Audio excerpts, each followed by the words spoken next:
نحمده ونصلي على رسوله الكريم أما بعد. أعوذ بالله من الشيطان الرجيم. بسم الله الرحمن الرحيم. وألزمهم كلمة التقوى وكانوا أحق بها وأهلها. وقال رسول الله صلى الله عليه وسلم: أصحابي كالنجوم بأيهم اهتديتم اهتديتم، أو كما قال عليه الصلاة والسلام.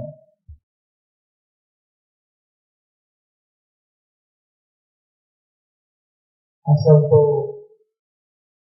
ہم سب مہمان خصوصی اور دیگر اکابرین علماء سے سننے کے لیے جمع ہوئے ہیں.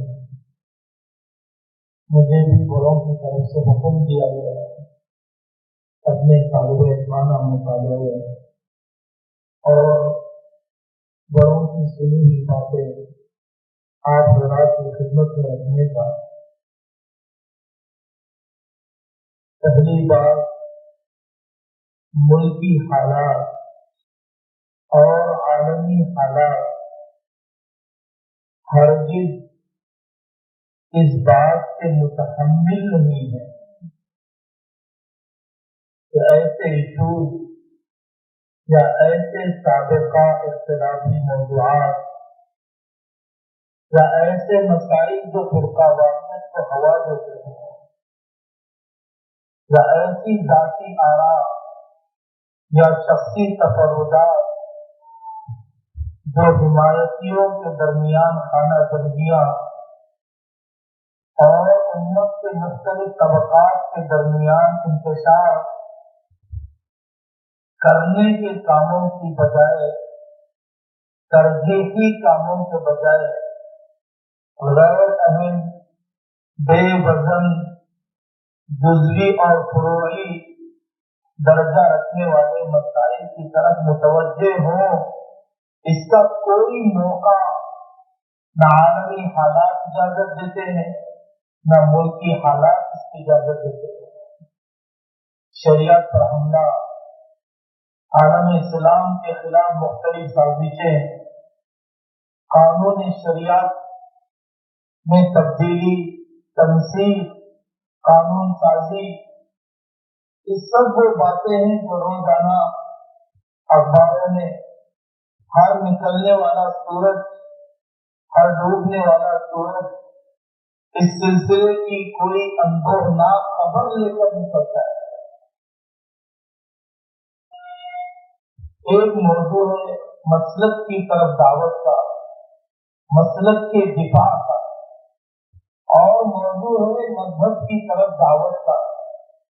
مذہب کی طرف دعوت ہوتی ہے لیکن مسلک سے دفاع اس سے طرف نظر نہیں کیا جا سکتا.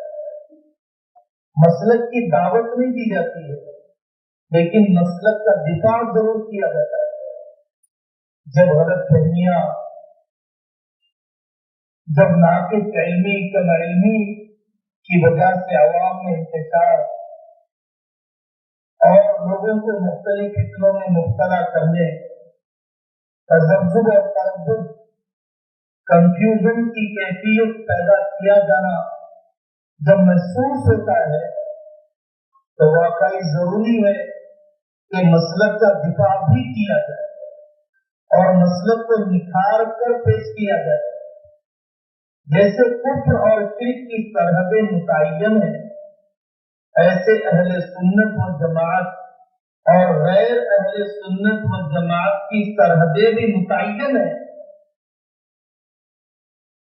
یہ کوئی مصالحت کا طریقہ نہیں ہے، یہ کوئی غیرت اور زندہ ضمیری کی علامت نہیں ہے کہ ایک آدمی میری ماں کو گالی دے دے اور اس سلسلے میں جو قانونی چارہ جوئی اور تہذیب اور شائستگی کی حدود میں جو کارروائی کی جانی چاہیے وہ کارروائی نہ کی جا رہی ہو. یہ تو ضمیر کو للچایا جا رہا ہے، یہ تو غیرت کو مستعید کیا جا رہا ہے.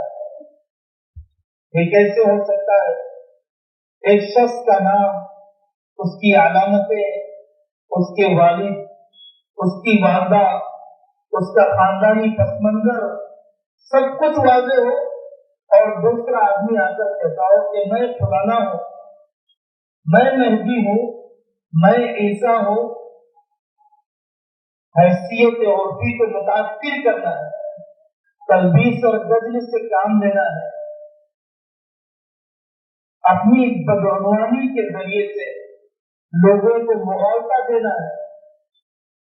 آپ کے زمین کے کاغذات کوئی اور آدمی اسے دعویٰ کر دے کہ میرا نام خالد ہے اور یہ زمین کا مالک میں ہوں، آپ نے دیکھا نہیں، نسلیں گزر جاتی ہیں لیکن خانہ جنگی ختم نہیں ہوتی، بارش پر زمین کے لیے وہ تنازعے چلتے ہیں کہ جان دینا اس کے لیے گوارا ہے۔ جب عقیدے کی بات آ جائے، مذہبی تقدس کی بات آ جائے، تو اس چیز کو کیسے گوارا کیا جائے گا؟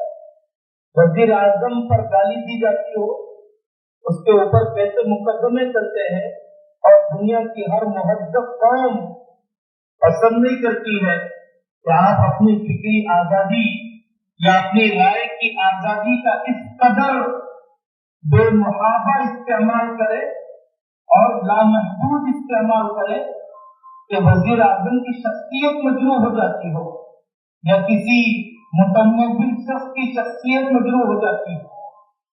یہ بھی گوارا نہیں کیا جا سکتا، ہزار درجے گوارا نہیں کیا جا سکتا۔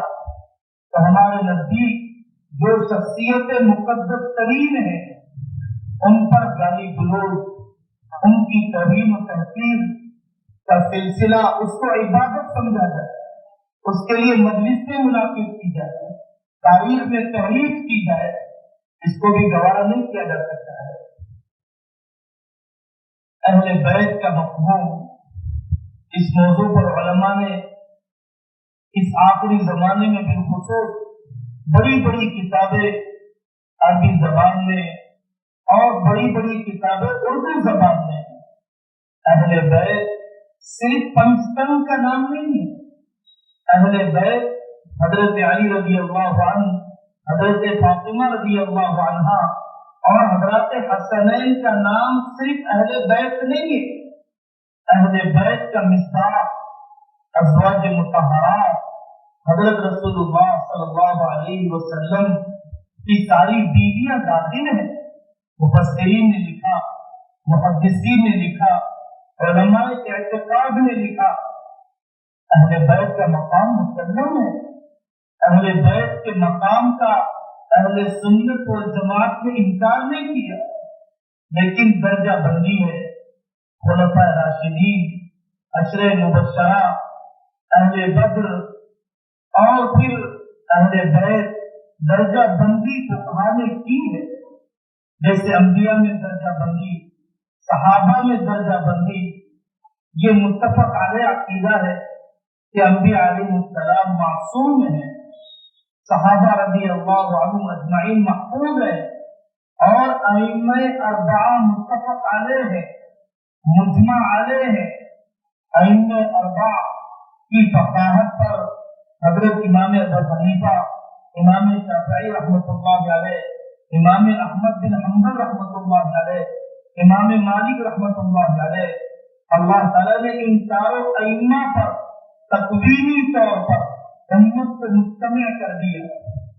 اہل بیت کا محدود مفہوم، اہل بیت کے اندر صرف پنجتن کو سمجھنا، یہ قرآن کی تفسیر کے خلاف ہے، یہ احادیث کی تشریح کے خلاف ہے، یہ علماء امت کی لکھی ہوئی تفصیلات کے خلاف ہے۔ ہاں، صحابہ رضی اللہ عنہم اجمعین، اللہ جل جلالہ و نوالہ نے بقول حضرت علی میاں رضی رحمۃ اللہ علیہ کے وہ اختلافات، وہ مشاجرات، وہ اختلاف رائے کے واقعات اور مناظر اللہ نے دکھلائے تاکہ امت کو پتہ چلے حدود اختلاف کیا ہوا کرتے ہیں۔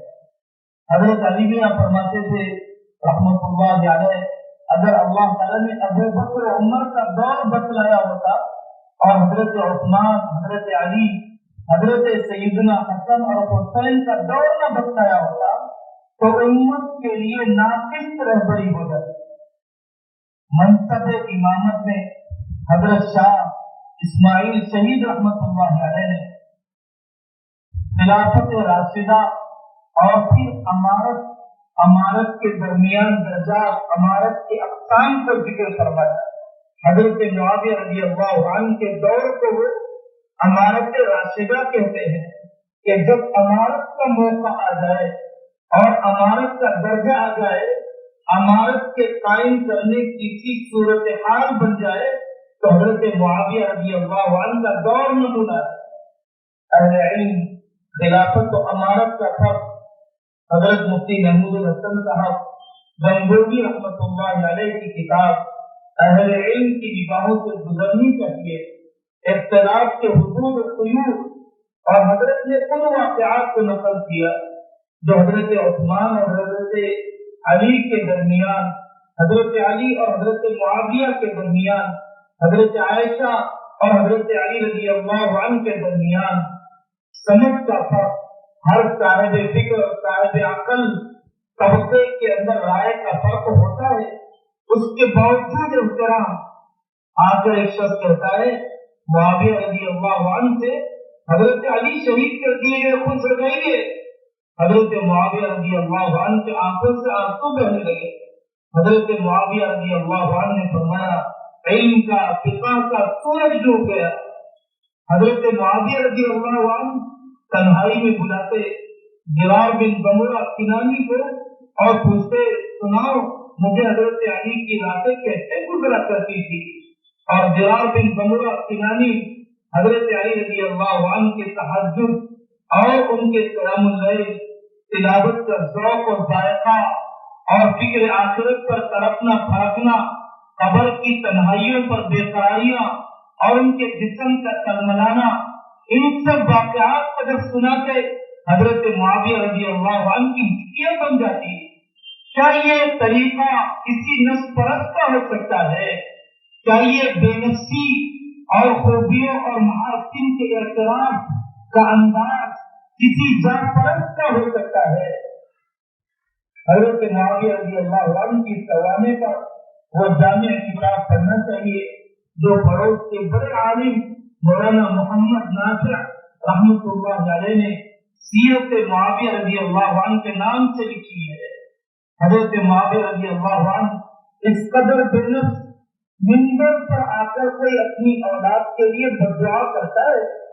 حضرت معاویہ رضی اللہ عنہ منبر پر آئے، فرمانے لگے میرے رب میں نے یزید کو اپنے بعد ذمہ دار نامزد کیا ہے، اگر میں اس فیصلے میں غلط ہوں میرے سامنے یزید کا جنازہ اٹھوا دیجیے۔ کون ہے جو اپنی اولاد کی موت کی دعا منبر پر مجمع عام میں کرتا ہو، جب اپنی دانش میں یہ سمجھتا تھا کہ یہ میرے بیٹے کا نامزد کیا جانا شاید امت کے درمیان شر کے دفاع کا ذریعہ ہوگا، اور یزید کی جو خامیاں اور اس کی عملی کوتاہیاں عام امت کے سامنے حضرت معاویہ کے انتقال کے بعد آئی، وہ خامیاں حضرت معاویہ رضی اللہ عنہ کے سامنے ہرگز نہیں تھی۔ اگر ہوتی حضرت معاویہ رضی اللہ عنہ نے ہرگز اس سے نامزد نہ کیا ہوتا۔ حضرت معاویہ رضی اللہ عنہ ایک جمعہ آ کر اعلان کرتے ہیں المال مالنا والفیء فیئنا، بیت المال ہمارا ہے، ہم جیسے چاہے تصرف کریں گے، کون ہے ہمیں لگام دینے والا؟ ایک جمعہ، دو جمعہ، تیسرے جمعہ کو برا کھڑا ہوتا ہے اور کہتا ہے کہ معاویہ بیت المال تمہاری ذاتی ملکیت نہیں ہے، مسلمانوں کی اجتماعی مصلحت کے بغیر تم خرچ نہیں کر سکتے ہو۔ حضرت معاویہ رضی اللہ عنہ منبر سے اترے، ان بڑے میاں کو نزدیک کیا، شکریہ ادا کیا۔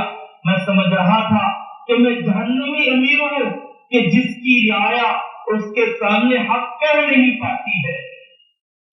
آج مجھے اطمینان ہوا، جب تم نے مجھے روکا اور مجھے ٹوکا تو تب مجھے اطمینان ہوا کہ شاید اللہ کے یہاں مجھے جہنم سے آزادی کا پروانہ دے دیا جائے۔ ایسا کیوں ہے کہ بنات اربعہ میں چاروں بیٹیوں میں صرف حضرت فاطمہ کا تذکرہ، حضرت زینب کا تذکرہ کیوں نہیں؟ جس عقیدت کا اظہار حضرت فاطمہ رضی اللہ عنہا سے وہ لوگ کرتے ہیں، اس عقیدت کا اظہار حضرت زینب کے بارے میں کیوں نہیں؟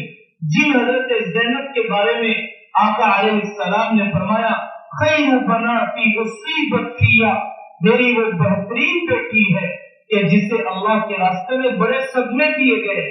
آپ جس عقیدت سے حضرت فاطمہ کا تذکرہ کرتے ہیں، حضرت ام کلثوم کا کیوں نہیں کرتے؟ حضرت رقیہ کا کیوں نہیں کرتے؟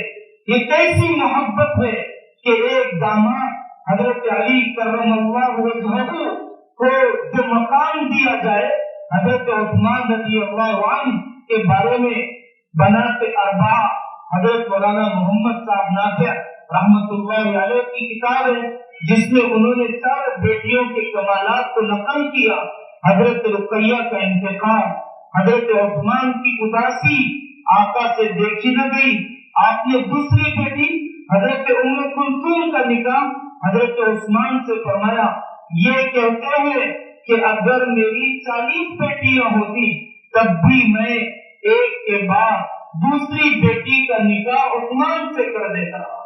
یہ محبت اور یہ درجہ اور یہ مقام اور عظمت اور یہ قداست کا اظہار، وہ کتاب دیکھیے حضرت عثمان اور اقربا پروری کے الزامات کے جواب مولانا محمد نافع رحمت اللہ علیہ نے اور مولانا سید محمد میاں صاحب دیوبندی رحمت اللہ علیہ نے شواہد قدس نامی کتاب میں ان اعتراضات کے جوابات دیے جو حضرت عثمان رضی اللہ عنہ کے دور پر کیے جاتے ہیں۔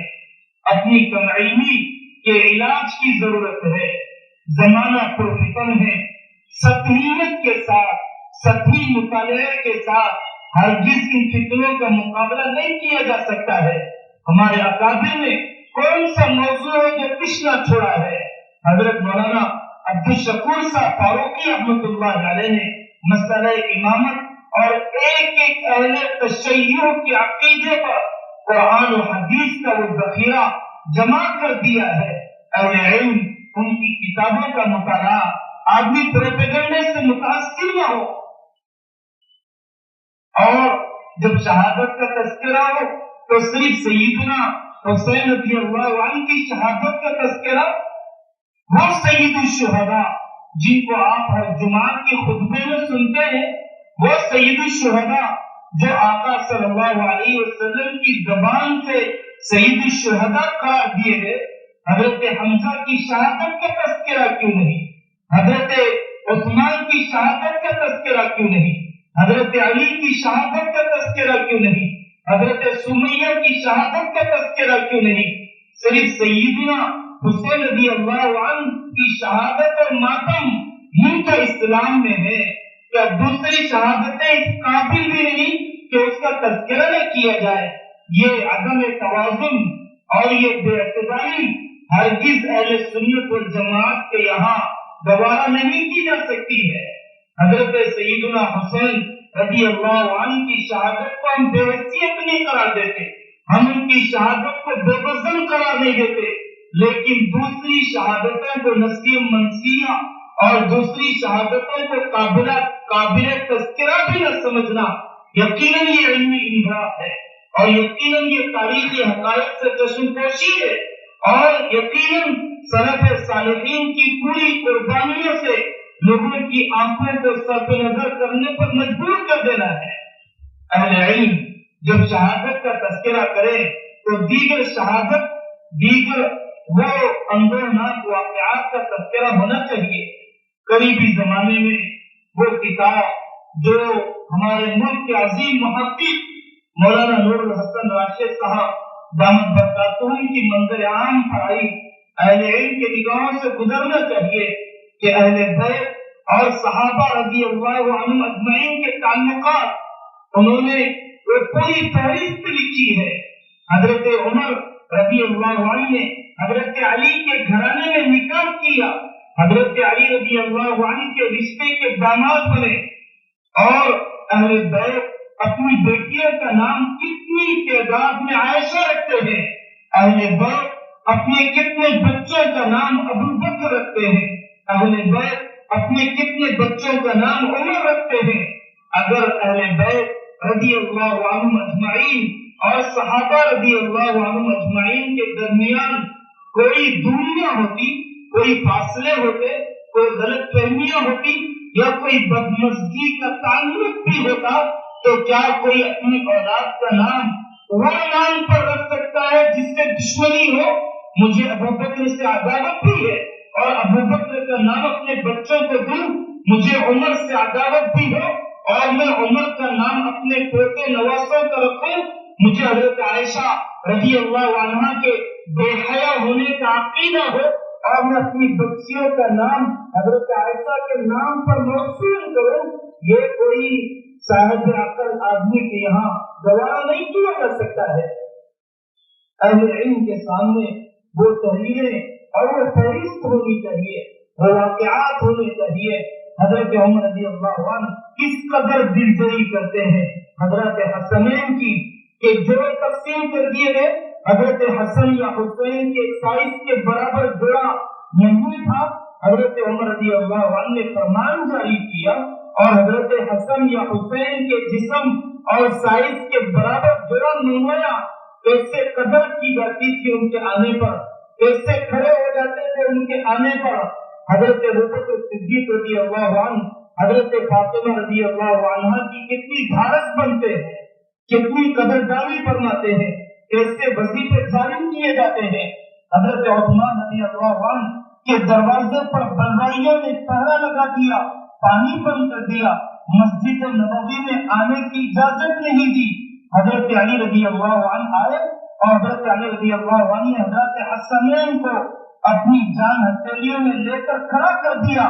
حضرت عثمان رضی اللہ عنہ کی حفاظت اور ان کے تحفظ کے لیے حضرت عثمان سے اجازت چاہی، حضرت آپ اجازت دیجیے ان بلوائیوں سے مقابلہ کیا جائے، ان بلوائیوں کا قبضہ ختم کیا جائے، ان حضرت حسنین کو اشارہ کر دیا جائے۔ حضرت عثمان رضی اللہ عنہ نے وہ وحدت امت کا پیغام، وہ اجتماعیت کو باقی رکھنے کا درد ظاہر فرمایا اور یہ فرماتے ہیں کہ عثمان اپنی جان بچانے کے لیے اپنے آپ کو مسلمان کہلانے والے شخص کا خون بہنا گوارا نہیں کر سکتا ہے۔ عثمان اپنی جان بچانے کے لیے حدود حرم کا احترام پامال نہیں کروا سکتا ہے۔ میں مکہ جاؤں، حدود حرم میں رہوں تاکہ میری جان بچ جائے، کسی بلوائی کا خون بہے اور عثمان کی جان بچ جائے، عثمان اپنے لیے کسی مسلمان کا خون بھی بہنا گوارا نہیں کر سکتا اور حدود حرم کا احترام بھی پامال کرنا گوارا نہیں کر سکتا۔ یہ محبت تھی اور یہ تعلق تھا ان حضرات کے درمیان۔ پھر وہ واقعات صحابہ رضی اللہ عنہم اجمعین کے جو تاریخ کی کتابوں میں ہیں، جو جس کو پڑھ کر یہ اندازہ ہوتا ہے کہ وہ جاں پرست تھے، وہ دولت کے پجاری تھے، وہ ایک دوسرے کے درمیان رستہ کشی اور اقتدار کی ہوس رکھنے والے تھے۔ ہمیں فرق کرنا چاہیے قرآن و حدیث کے ذریعے سے حاصل ہونے والا پیغام اور تاریخی روایت کا درجہ۔ یہ غلط فہمیاں صحابہ رضی اللہ عنہم اجمعین کے بارے میں اس وقت پیدا ہوتی ہیں جب آدمی تاریخی روایات کو قرآن و سنت سے ثابت عقیدوں پر ترجیح دیتا ہے۔ قرآن و سنت سے ثابت مضمون کو تاریخ کے ترازو میں جب توڑتا ہے تو پھر وہ تاریخ کے ترازو کے اندر قرآن و سنت کو بے وزن کر رہا ہے۔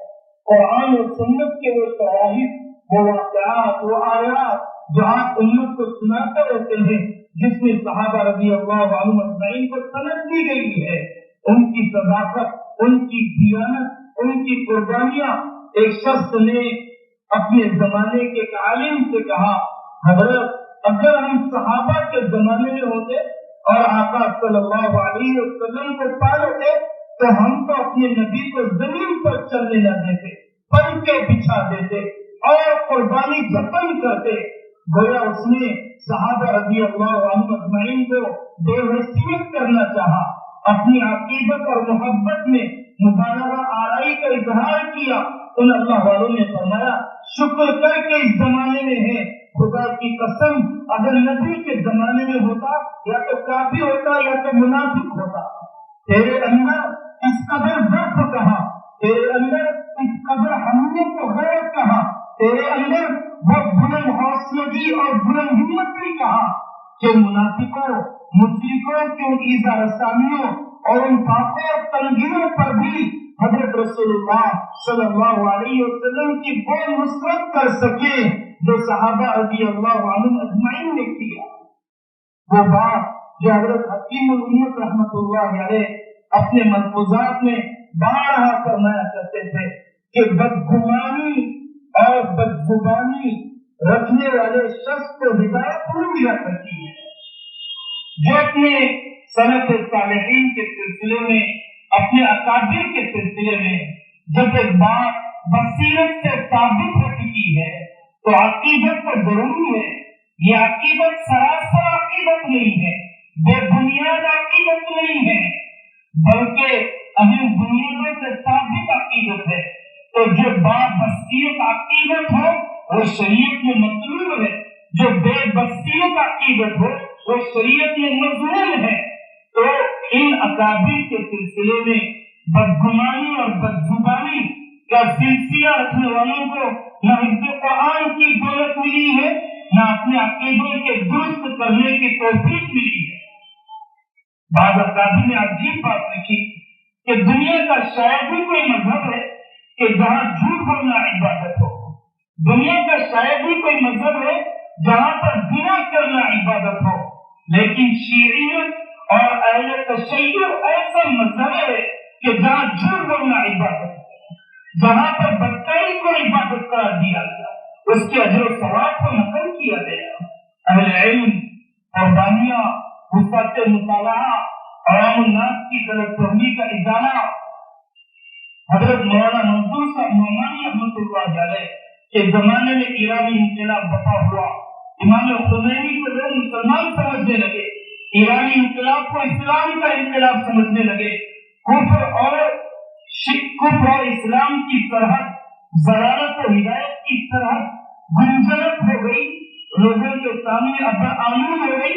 حضرت منصور صاحب نعمانی رحمۃ اللہ علیہ اس حال میں جبکہ کولے کی ہڈی ٹوٹ چکی ہے، اس حال میں کہ بستر سے اٹھا نہیں جاتا ہے، اس زمانے میں انہوں نے امام خمینی کی ان کتابوں کو پڑھا اور ان کے عقیدوں کو لکھا، اور ان کی غیرت و حمیت نے گوارا نہیں کیا کہ امت مسلمہ میں پھیلنے والی اس غلط فہمی کو برداشت کر لیا جائے۔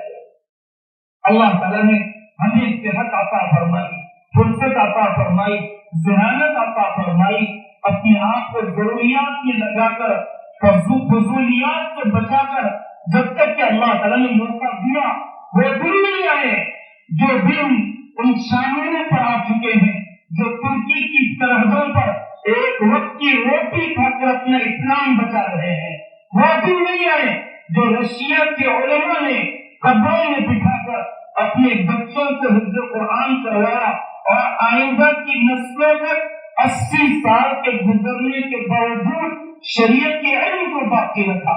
اللہ تعالیٰ نے پرامن حالات دیے ہیں، کام کیا جا سکتا ہے۔ ہم اپنے آپ کو لفظیات اور فضولیات اور خانہ جنگی اور تقربات سے بچا کر اگر ان ترجیحی کاموں اور ان متفق علیہ عناوین اور ملکی اور عالمی مسائل پر اپنی صلاحیتوں کو لگائے، اللہ تعالیٰ کی رحمت منتظر ہے کہ کب میرا اندر بدلے کہ باہر کے حالات کو بدل دیا جائے۔ ذلك بأن الله لم يكن مغيرا نعمة أنعمها على قوم حتى يغيروا ما بأنفسهم۔ یہ سوشل میڈیا، یہ اخباری اطلاعات، یہ بزدلی اور مروبیت کی کیفیت، آپ جانتے ہیں کہ ہرن کی رفتار شیر سے بدرجہ زیادہ ہوتی ہے، لیکن ہرن شیر کا نکلا بن جاتا ہے اس اندیشے کی وجہ سے، اس اندرونی خوف کی وجہ سے، نہ جانے میں کب لقمہ بن جاؤں۔ یہ بزدلی اور یہ مربوبیت کی کیفیت اسے تیز رفتاری کے باوجود شے کا نقلہ بنا دیتی ہے۔ ہمیں اللہ کی ذات پر یقین، ہمیں اللہ کی مدد پر یقین، لیکن میری توبہ تو مجھے ہی کرنا پڑے گا، میری دوا تو مجھے ہی کھانا پڑے گا۔ میں اپنے شعبے کی بے دینی، میں اپنی تنہائی کی بے دینی کو ختم کروں تاکہ اللہ تعالیٰ کی نصرت کا مستحق ہو جاؤں، اور اس مزاج کو چھوڑوں کہ دوسروں کی مکھیاں کو ہٹانا چاہتا ہے، اپنے جسم کو لگے ہوئے بچھو جھاڑنا نہیں چاہتا ہے۔ دوسروں کی مکھیوں کا علم ہے تو آدمی واٹس ایپ پر اپنے حمایتیوں کے درمیان اس قدر جاگ رہتا ہے، لیکن جسم سے بچھو چمٹ چکے ہیں۔